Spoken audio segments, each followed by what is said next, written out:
సంవత్సరాల తరబడి ఎన్ని మందులు వాడినా మీ మోకాల నొప్పులు తగ్గట్లేదా? ప్రాణ పెయిన్ క్లినిక్ లో అత్యాధునిక చికిత్స. ఇవాళ ఒక పాత కొత్త మేలు కలయిక వంటకం చెప్పుకుందాం. అయితే పాత పచ్చళ్ళు ఏం చేస్తాం? పాత మాగాయ, పాత ఆవకాయ, పాత చింతకాయ, పాత ఉసిరికాయ అన్ని మిగిలిపోతాయి, పారేస్తారు, ఎవరికైనా ఇచ్చేస్తారు, చేస్తాం కదా. అయితే మాగాయ లాంటివి కనుక ఉంచుకుంటే, మాగాయ, పాత ఉసిరికాయ ఎంత ఏజ్ ఉంటే అంత మంచిది, ఆరోగ్యం అండి. ఒక 3-4 ఏళ్ల పాత ఉసిరికాయన నల్లగా అయిపోతుంది, ఏం పర్వాలేదు. దాంట్లో కాస్త కరివేపాకు, పచ్చిమిర్చి, అల్లం వేసి చిన్న పచ్చడి చేసుకుని తినేయచ్చు. నల్లగా ఉంటే ఏమైంది, కాస్త నెయ్యి వేసుకుని అన్నంలో కలుపుకుంటే సరిపోతుంది. అయితే ఆవకాయని పెద్దగా యూటిలిటీ ఉండదు, కానీ మాగాయకి మాత్రం బ్రహ్మాండమైన యూటిలిటీలు ఉన్నాయండి. మన దగ్గర 3 రెసిపీలు ఉన్నాయి. మొన్న ఎవరో మాగాయ పప్పు చేసి చూపించండి అని అడిగారు. ఈ మాగాయ పప్పు ఫ్రెష్ మాగాయతో చేసుకుంటే కారంగా కొంచెం కొత్తగా ఉంటుంది. పాత మాగాయతోటి కూడా మనం ఫ్రెష్ రుచిగా చేసుకోవచ్చు. ఇది మనకి ఎవరికి యూజ్ అవుతుంది? పాతది ఉండిపోయినా, నల్లబడినా, అది కొంచెం ఉప్పు పైకి వచ్చేస్తుంది మాగాయ పచ్చడిలో, అలా వచ్చేసినా చక్కగా పప్పులోకి వాడేసుకోవచ్చు. మామిడికాయలు, ఊరబెట్టిన మామిడికాయ ముక్కలు వేసుకుంటాం కదా, అలాగే. లేదా ఈ కాలేజీ యూనివర్సిటీస్లోనూ అక్కడ పిల్లలు బయట ఊళ్ళకి వెళ్ళే వాళ్ళు ఉంటారా, వాళ్ళకు సీసాడు మాగాయ ఇస్తే ఏమీ కూర లేకపోతే మాగాయ పప్పు చేసుకుని కొంచెం రసం పెట్టుకుని కూడా అన్నం తినేసేయచ్చు, హాయిగా చేసుకోవచ్చు, ఈజీగా, పెద్ద కష్టం లేదు. మాగాయతోటే చేసుకుని ఇంకో 2 పచ్చళ్ళు కూడా చెప్దాం. ముందు పప్పు చూద్దాం. మనం ఒక కప్పు పప్పు చేసుకోదలుచుకున్నాం అనుకోండి, మామూలుగా కందిపప్పు రోజువారీ ఎలా చేస్తామో అలాగే ఒక అరగంట లేదా గంట, వీలైతే 1 గంట సేపు నాననివ్వండి. కనీసం ½ అన్ అవర్ నాననిస్తే పప్పు ఒదుగవుతుంది, అంటే కొంచెం ఎక్కువ అవుతుంది, బాగా మృదువుగా అవుతుంది, చక్కగా ఉడుకుతుంది. అన్ని రకాల పప్పులు ఏవైనా సరే కాసేపు నాననిస్తే మంచిది. పప్పు కడిగేసి శుభ్రంగా కుక్కర్లో అది మునిగేదాకా నీళ్ళు పోయండి. కాలేజీకి, యూనివర్సిటీలకి, లేదా బయట దేశాలకి వెళ్ళే పిల్లలకి ఇంట్లో 1-2 సార్లు ఇది చేయించి నేర్పించండి. చక్కగా నేర్చుకున్నారా, హ్యాపీగా పప్పు చేసుకుని తినేస్తారు. ఈ పప్పు ఏంటంటే స్ట్రిక్ట్లీ అన్నంలోకే చాలా బాగుంటుందండి. ఒక చిటికెడు పసుపు వేద్దాము, వేసి మూత పెట్టేద్దాం. ఒక 3-4 విజిల్స్ రానిస్తే పప్పు ఉడికిపోతుంది. ఉడికిపోయాక తిరగమాత ఎలా వేయాలో చూపిస్తాను మాగాయతో కలిపి. ఓకే, కుక్కర్ ఆన్ చేద్దాము. 3 విజిల్స్ రానిస్తే సరిపోతుంది. బాగా గంట సేపు నానింది కదా, 3 విజిల్స్ వచ్చాక, ఒకవేళ మీ కుక్కర్ సరైంది కాకపోతే మీరు పప్పు గిన్నెలో వేసి కుక్కర్లో పెట్టేటట్టయితే ఒక 4-5 నిమిషాలు సిమ్లో పెట్టి తర్వాత ఆపండి, అప్పుడు పప్పు మెత్తగా ఉడుకుతుంది. కుక్కర్ మూత ఊడొచ్చేస్తుందండి, ఇది పక్కన పెడదాం. ఓకే, పప్పు మెత్తగా ఉడికిపోయింది. ఒకసారి గరిటెతోటి కానీ పప్పు గుత్తితోటి కానీ ఎనిపేసేద్దాం.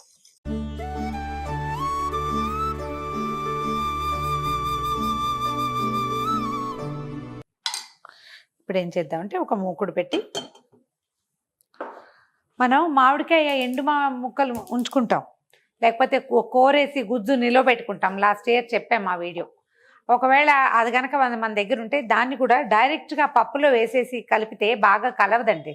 దాన్ని తాలింపులో వేస్తేనే పర్ఫెక్ట్గా బ్లెండ్ అవుతుంది, బాగా కలుస్తుంది అనమాట. తిరుగుమాత వేసుకుందాము. పప్పు తిరుగుమాతలు, ఇలాంటి పప్పులో వేసే తాలింపులు వీలైనంతగా గానుగ నూనె, నువ్వుల నూనెతోటి పెట్టుకోండి, ఎక్కువ రుచిగా ఉంటుందండి పప్పు నూనె వేస్తే కనుక. మామూలు తాలింపు మెంతులు, మినపప్పు, ఆవాలు, ఎండుమిర్చి, పచ్చిమిర్చి, కరివేపాకు, ఇంగువ. ఒకవేళ వెల్లుల్లిపాయలు మీ చాయిస్ అయితే పప్పులో వేసుకోదలుచుకుంటే వేసుకోవచ్చండి, మీకు ఇష్టం ఉంటే. మాగాయ రుచి హైలైట్ అవ్వాలనుకుంటే కనుక వేయద్దు. కొద్దిగా నీళ్లు వేడి చేసుకుని, కాసిన నీళ్లు, మనం ఎంత మాగాయ వేయదలుచుకున్నామో ఆ మాగాయని, ఇదిగో చూడండి నల్లగా ఉంది, ఇది లాస్ట్ ఇయర్ది, సరిపోతుంది సుమారుగా. ఇప్పుడు మనం పెట్టుకున్న 1 కప్పు పప్పుకి 1 పెద్ద స్పూన్ మాగాయ సరిపోతుంది. ఈ నీళ్ళల్లో వేసేస్తే ఇదేంటంటే మనకి మళ్ళీ పప్పులో కలవడానికి వీలుగా ఉంటుందన్నమాట. కొద్దిగా వేడివేడి నీళ్ళల్లో వేస్తే ఈజీగా కలిసిపోతుంది. కాస్త పెద్ద పెద్ద ముక్కలు ఉంటాయి కదా ఇందులో మాగాయలో, అవి కూడా మెత్తబడతాయి. పైగా మనకి ఏంటంటే కొంచెం వర్షాకాలం వచ్చేసరికల్లా మాగాయ ముక్కలు, ఎండిపోయినట్టున్న ముక్కలు కూడా కొంత మృదుత్వం వచ్చేస్తుంది. బయట మాయిశ్చర్ ఉంటుంది కదా వెదర్లో, దాంతో ముక్కలు అంత కొయ్య ముక్కల్లాగా ఉండవు. ఒకవేళ గట్టిగా ఉంటే మరుగు నీళ్ళల్లో వేసేయండి, అప్పుడు కలిసిపోతుంది. బాగా కలిపేసి పక్కన పెట్టుకోండి. ఇంత పని చేయలేమంటే పప్పులో వేసి కుమ్మేయండి మీకు చేత వస్తే కనుక. ఇదేంటంటే చిన్నపిల్లలకి ఈజీగా నేర్పించడం కోసం ఇట్లా అలవాటు చేయాలని చెప్తున్నాను అంతే. కొద్దిగా 1 టీ స్పూన్ మెంతులు వేద్దాము. మెంతులు నల్లబడ్డాక మినపప్పు, తర్వాత ఆవాలు, ఇవన్నీ ఒక 1/2 టీ స్పూన్ చాలండి. ఒక చిటికెడు ఇంగువ, తర్వాత ఒక 2 పచ్చిమిరపకాయలు, ఓ 2 ఎండుమిరపకాయలు,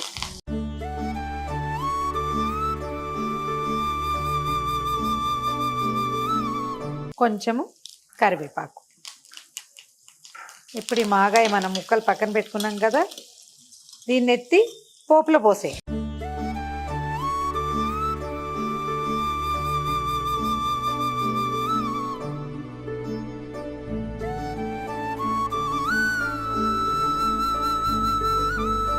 జనరల్గా మాగాయలో ఉన్న ఉప్పు పప్పుకి సరిపోతుంది. ఇఫెటాల్ మనకి చాలదు అని అనిపిస్తే కనుక కొంచెం ఒక చిటికెడు ఉప్పు, కొద్దిపాటి కారం వేసుకుందాము.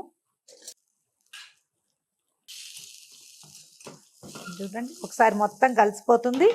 పప్పులో దీన్ని కలిపేసి, కూరలు లేవు, కలగలుపుకి పప్పుకి ఏ పప్పు లేదు, ఏమీ లేదు అని భావించేవాళ్ళు హ్యాపీగా మాగాయ పప్పు చేసుకోండి. వేడివేడి అన్నంలో చక్కగా నెయ్యి వేసుకుని పక్కన 2 ఊరిమిరపకాయలు, పాపడం, 2 వడియాలు పెట్టుకుంటే ఎంత బాగుంటుందో పప్పు. మంచి వాసన వస్తుంది. చిక్కగా కావాలి పప్పు అనుకుంటే, అంటే బాగా దగ్గరగా ఉండాలంటే ఒక 2 నిమిషాల పాటు పొయ్యి మీద ఉంచితే సరిపోతుంది. ఇప్పుడు ఇంత పలచగా తీసుకున్నా కాసేపటికి చల్లారేసరికల్లా దగ్గరకు వచ్చేస్తుంది. పిల్లల బాక్సుల్లో కూడా పెట్టచ్చండి దీన్ని. అయిపోయింది మాగాయ పప్పు. ఒకసారి రుచి చూసి మీకు పులుపు తక్కువగా ఉందనిపిస్తే చిన్న మాగాయ ముద్ద యాడ్ చేసుకోవచ్చు. ఉప్పు కారాలు తక్కువైతే వాటిని కూడా యాడ్ చేయొచ్చు. జనరల్గా ఇలాంటి వాటిని మనం దేవుడి నైవేద్యాలకి, పండగల్లోనూ చేసుకోము. అత్యవసరమైన వంటకం కిందే చేసుకుంటాం. ఇలా చేసి చూడండి. మీకు నచ్చితే కనుక పాత మాగాయ పారేయకండి, చక్కగా వాడేసుకోండి. వేరే బౌల్లోకి తీసేద్దామండి. పుల్లగా, కమ్మగా, ఘుమఘుమలాడే సింపుల్ దట్ ఈజీ మాగాయ పప్పు ట్రై చేసి చూడండి. ఈ వీడియో కనుక మీకు నచ్చినట్లయితే లైక్ చేయండి, షేర్ చేయండి. మరిన్ని ఇంట్రెస్టింగ్ పాత కొత్త రకాల రెసిపీల కోసం సుమన్ టీవీకి సబ్స్క్రైబ్ చేసుకోండి. సుమన్ టీవీలో మీ పర్సనల్ అండ్ బిజినెస్ ప్రమోషన్స్ కోసం కింది నెంబర్కి కాంటాక్ట్ చేయండి.